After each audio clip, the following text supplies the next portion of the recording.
Gimana cara kita melibatkan Allah dalam kehidupan kita sehari-hari?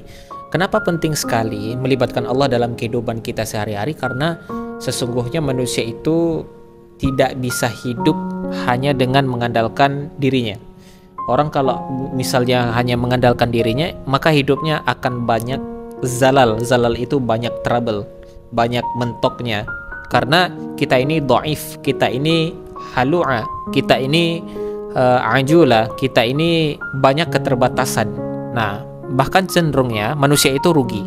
Sebagaimana yang kita sering ulang-ulang ayatnya, innal insana lafi khusr. Manusia itu pada dasarnya itu banyak merugikan diri sendiri, kecuali dia beriman kepada Allah, yang artinya dia bergantung kepada Allah, illal ladzina amanu, dan seterusnya. Makanya belajar melibatkan Allah itu sesuatu yang sangat darurat ya, sesuatu yang sangat penting dalam kehidupan kita.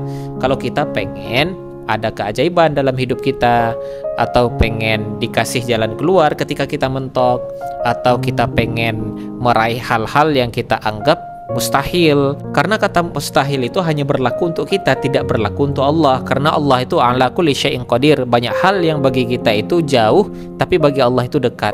Bagi kita itu besar, tapi bagi Allah itu kecil. Bagi kita itu mahal, bagi Allah itu murah.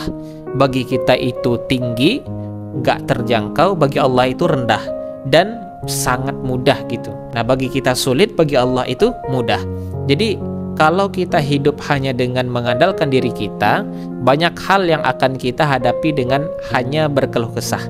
Kalau kita hidup, kita melibatkan Allah, justru kita akan menjadi orang yang optimis. Lalu ketika kita mendapat masalah, kita sabar. Lalu kita dapat nikmat, kita syukur. Itulah hakikat dari kebaikan hidup seseorang, antara sabar, syukur, karena kedua-duanya adalah khair.